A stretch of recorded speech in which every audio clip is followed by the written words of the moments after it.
Ce film de science-fiction est-il vraiment un chef-d'œuvre? Aujourd'hui, je vous donne tout mon avis sur le film Avatar de 2009. Vos films et artistes préférés vous dévoilent tout sur les couleurs du cinéma. La chaîne qui vous révèle les plus belles nuances du cinéma. Salut à tous les cinémaniacs, on est le mercredi 15 avril 2026, il est 15h et vous êtes bien à l'écoute des couleurs du cinéma pour une nouvelle vidéo. Et comme vous l'avez compris, aujourd'hui, on passe à une nouvelle review et cette fois-ci à un nouveau type de film puisque je vais vous analyser pour une fois un film de science-fiction et pas des moindres puisqu'aujourd'hui on s'attaque à la review du film Avatar de James Cameron sorti en 2009. Donc ce film nous raconte l'histoire d'une planète assez lointaine, donc la planète Pandora.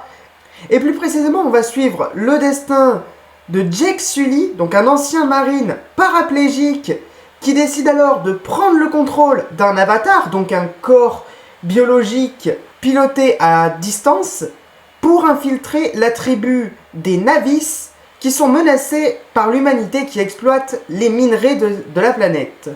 Cependant, lors de son voyage, il va tomber sur Neytiri dont il va tomber amoureux et ce film nous raconte alors tout leur périple pour voir comment ils vont défendre cette terre contre l'action humaine. Alors, pour cette critique, comme d'habitude, les points positifs, les points négatifs, on commence comme d'habitude par les points positifs et franchement, là, je n'ai quasiment que du bon en fait à dire. Quoique, peut-être pas, mais en tout cas, il y a quand même de très bons points positifs à la clé, hein, je vous le dis, puisque bon, déjà, il faut savoir quand même que Avatar, c'est quand même une révolution visuelle.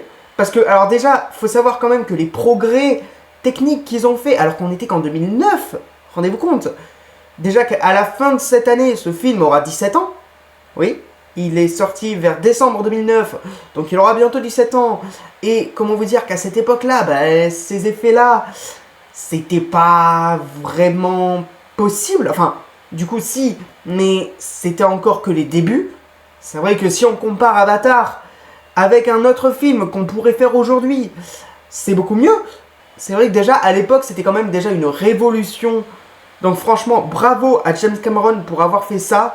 Et puis en plus, ce qui est magnifique, c'est que la beauté du paysage, enfin franchement, quand on regarde les décors de la planète Pandora, franchement, c'est magnifique. Et franchement, ils ont assuré sur ce coup-là. Non mais là, franchement, les réalisateurs, les animateurs, parce que il faut s'avouer quand même que ça, c'est quand même créé en 3D. Donc en plus, ils mêlent quand même un univers réel avec un univers un peu fictif. Donc franchement, bravo à eux. Franchement, là, ils se sont surpassés. Et puis, ce qui diffère aussi, eh bien, c'est que là, James Cameron prend le parti, contrairement à ses autres films, donc Terminator et Titanic, pour ne citer que, il prend le parti total de nous faire une immersion intense.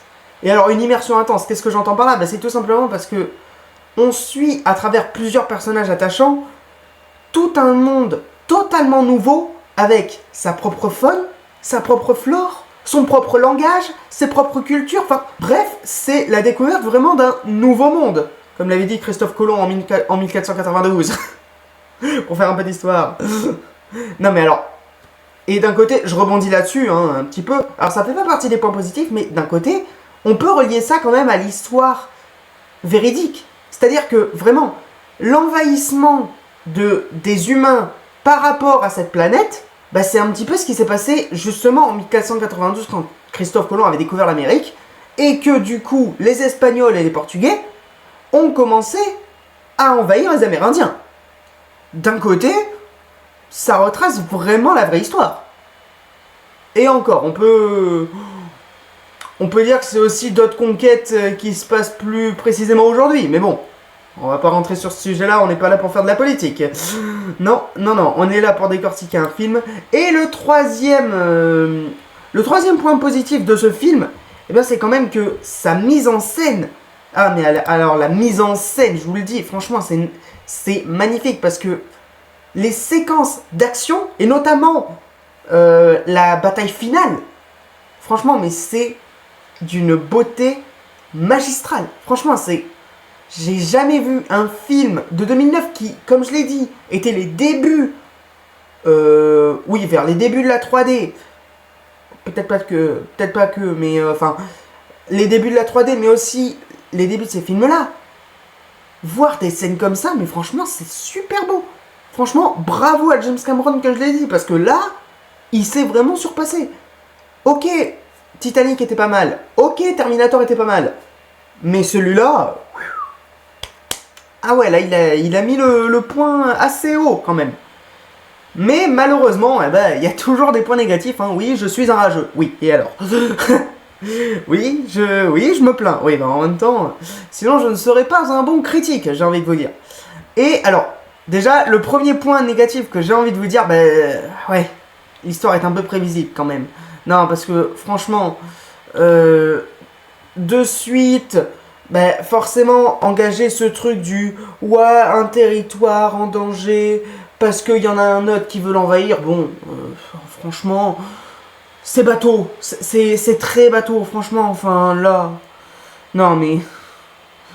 Et pour faire un petit parallèle, franchement, alors, il y en a un des deux que j'ai pas vu, que j'ai cité, mais on m'a donné cette idée quand j'en ai parlé dans mon entourage. Franchement, le scénario, en fait, il se retrouve facilement en face de Pocahontas ou encore de Danse avec les loups. Alors, Pocahontas, je vois le rapport. Danse avec les loups, non, parce que je ne l'ai pas vu, mais... Oui, c'est vrai que d'un côté, ce truc d'invasion, non, c'est du vu et revu. Alors, après, on va aussi dire dans ce film que les dialogues sont d'une simplicité des fois trop convenue.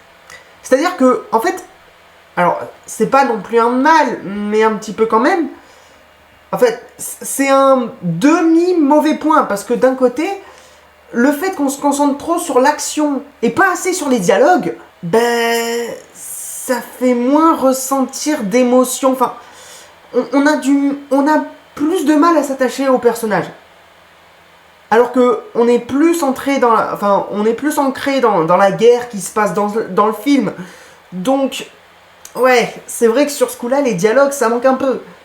Et encore, il manquerait pas que ça, parce que, franchement, troisième mauvais point que j'ai à concéder à ce film, c'est que vraiment, mais quand on disait que, bon, l'histoire était bateau, je peux vous dire que les personnages aussi.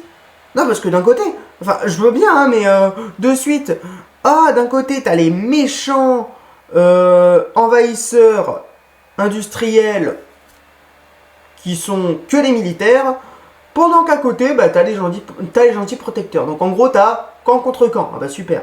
Non mais, franchement, je suis désolé de le dire comme ça, mais c'est très bateau. Non, franchement, c'est très bateau. Mais, franchement, ça reste un film quand même que je vous conseille et pour lequel je vais quand même donner une note de 15 sur 20. Ouais. Oui, je sais, vous allez peut-être me trouver un peu dur, mais c'est pas grave. Dans tous les cas, moi ce que j'attends, c'est surtout votre avis en commentaire pour me dire ce que vous en pensez. Est-ce que vous êtes d'accord avec ma note? Quelle serait à vous votre note et du coup votre avis? Voilà, dites-moi tout ça en commentaire. Et je me ferai un plaisir de vous lire et de vous répondre surtout. Et en tout cas, voilà les amis, c'est fini pour cette review. J'espère qu'elle vous a plu. Si c'est le cas, comme d'habitude, n'hésitez pas à exploser le compteur des pouces bleus. Ouais, parce que là, j'ai vraiment besoin de soutien.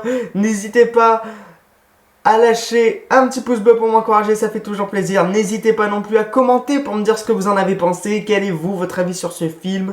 N'hésitez pas à partager la vidéo si vous connaissez quelqu'un dans votre entourage qui est fan d'Avatar. Et surtout, n'hésitez pas à vous abonner à ma chaîne pour faire partie de la famille des cinéphiles et d'activer la cloche de notification pour être au courant de mes futures vidéos. Et pour la future vidéo, on reste dans les reviews, mais on part cette fois-ci dans les films d'animation. On repart précisément chez Pixar pour un film très très beau qui date de 2015, à savoir Vice Versa. Et sur ce, moi je vous dis à la semaine prochaine pour une nouvelle vidéo. Et d'ici là, portez-vous bien! L'épisode du jour est terminé, mais retrouvez-moi la semaine prochaine à 18h pour une nouvelle vidéo sur les couleurs du cinéma, la chaîne qui vous révèle les plus belles nuances du cinéma.